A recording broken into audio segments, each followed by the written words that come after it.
Oke, bismillahirrahmanirrahim. Assalamualaikum warahmatullahi wabarakatuh. Selamat siang. Apa deh ya?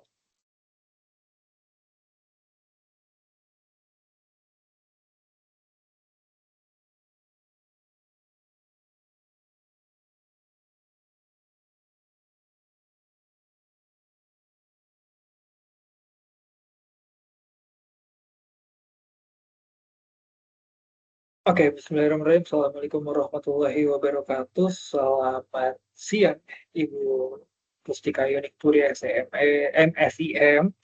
Hari ini saya Rangga Putra Pratama dari kelas MJ 303 akan mempresentasikan ujian akhir semester dengan mata kuliah Manajemen Operasional 1 di MJ 303 ini.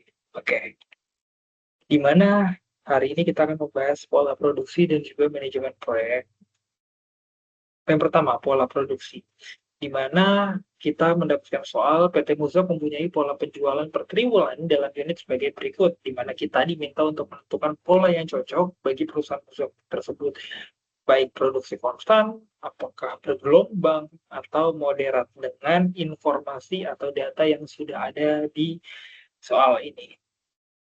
Oke, yang pertama kita menghitung pola produksi konten, di mana ada 3 biaya. Pertama, biaya perputaran tenaga kerja, biaya simpan, dan juga biaya subkontrak. Di mana biaya perputaran tenaga kerja tidak ada perbedaan antara tiap triwulan, karena pola produksinya yang konstan. Seperti itu. Nah, untuk biaya simpan, karena tadi produksinya konstan dan ada gap antara demand dan juga produksi, maka triwulan 1 produksinya sebesar 500 unit, sedangkan demand-nya 250 unit. Artinya ada sisa sebesar 250 yang harus disimpan, di mana 250 dikali 100, hasilnya adalah 25.000. Dan di triwulan 2 produksinya 500, tapi permintaan atau demand 400, sehingga biaya simpannya menjadi 10.000. Dan di triwulan 3 produksinya 500, permintaannya 1.050, yang artinya tidak ada biaya simpan nih, tapi menimbulkan biaya subkontrak. Dan triwulan 4 produksinya mencapai 500 unit, permintaannya 450, maka biaya simpannya menjadi 5.000. Maka total biaya simpan dari produksi konstan itu sebesar 40.000. Berikut biaya subkontrak, di mana subkontrak terjadi di triwulan ketiga karena perusahaan tidak mampu untuk mengakomodir permintaan dari pelanggan. Berikut perhitungannya. Pertama adalah demand. Demand-nya adalah 1.050 di triwulan ketiga, di mana kapasitas produksi itu hanya 500. Sisa produksi triwulan 1 dan 2 itu sebesar 350. Maka kekurangan barang dihitung demand dikurang buka kurung kapasitas produksi ditambah dengan sisa produksi, maka kekurangan barang sisa 200. Nah, 200-nya ini disubkontrakkan ke perusahaan lain sehingga biaya subkontraknya sebesar 400.000 rupiah. Nah, maka total biaya dari pola produksi konstan sebesar 140.000 rupiah. Selanjutnya, pola produksi bergelombang, di mana ada 4 biaya. Pertama, biaya perputaran tenaga kerja, biaya simpan, biaya kerja lembur, biaya subkontrak. Di mana biaya perputaran tenaga kerja di triwulan 1 ke triwulan 2 itu naik sekitar 150, maka biaya perputaran tenaga kerjanya sebesar 3.000. Di triwulan kedua sampai ketiga itu 400 unit menjadi ke 1.000 unit. Kenapa 1.000 unit? Karena kapasitas maksimum 1.000 unit per triwulan, walaupun ada gap ya 50. Di mana biaya perputaran tenaga kerja sebesar 12.000. Dan di triwulan ketiga keempat tidak ada biaya untuk labor turnover uh, karena memang di soalnya tidak ada biaya untuk labor turnover. Maka total biaya tenaga kerjanya sebesar 15.000. Selanjutnya biaya simpan. Tidak ada biaya simpan karena produksi bergelombang ini sifatnya produksi sama dengan demand.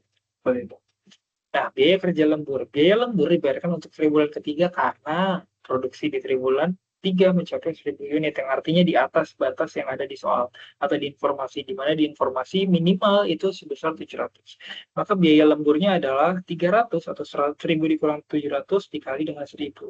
Biaya lemburnya sebesar 300.000.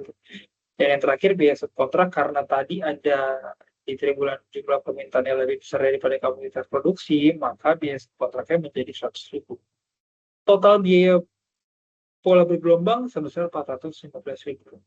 Selanjutnya untuk pola produksi moderat, di mana ada beberapa ada beberapa biaya, biaya perputaran tenaga kerja, biaya simpan, biaya kerja lembur, dan biaya subkontrak. Untuk biaya perputaran tenaga kerja naik dari semester 1 ke 2 sebanyak 400 unit atau dari triwulan 2 ke triwulan 3 ya maksudnya. Di mana biaya perputaran tenaga kerjanya sendiri adalah 8.000. Dan untuk biaya simpannya di triwulan 1 sebesar 20.000, di triwulan 2 sebesar 5.000, di triwulan 3 sebesar 1.000. Tidak ada biaya simpan di triwulan 4 sebesar 40.000 dan total itu sekitar 65.000.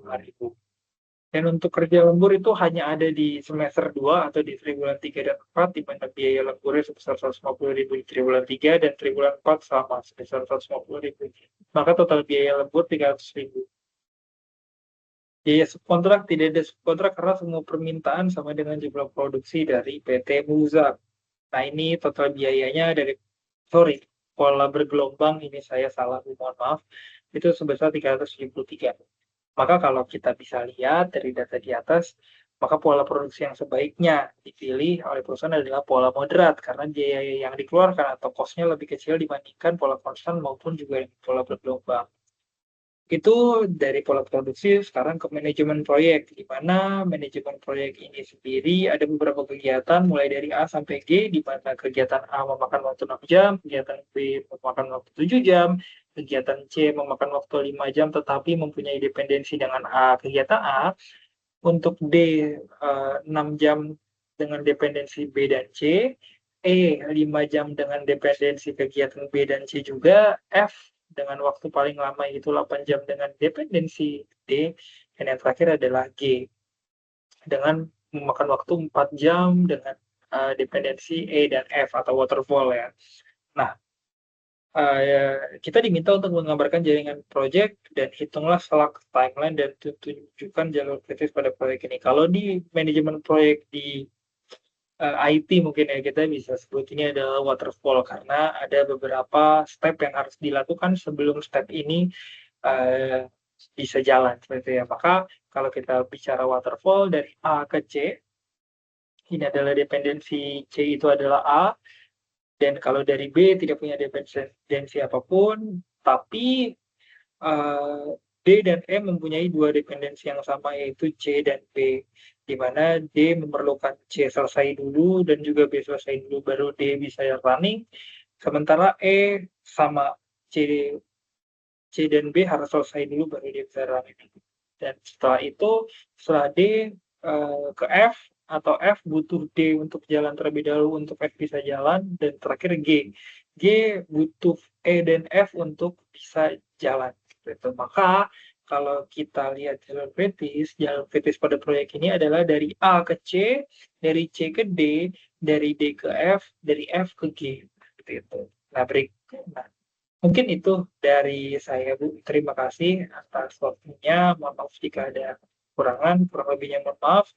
Wassalamualaikum warahmatullahi wabarakatuh. Selamat sore.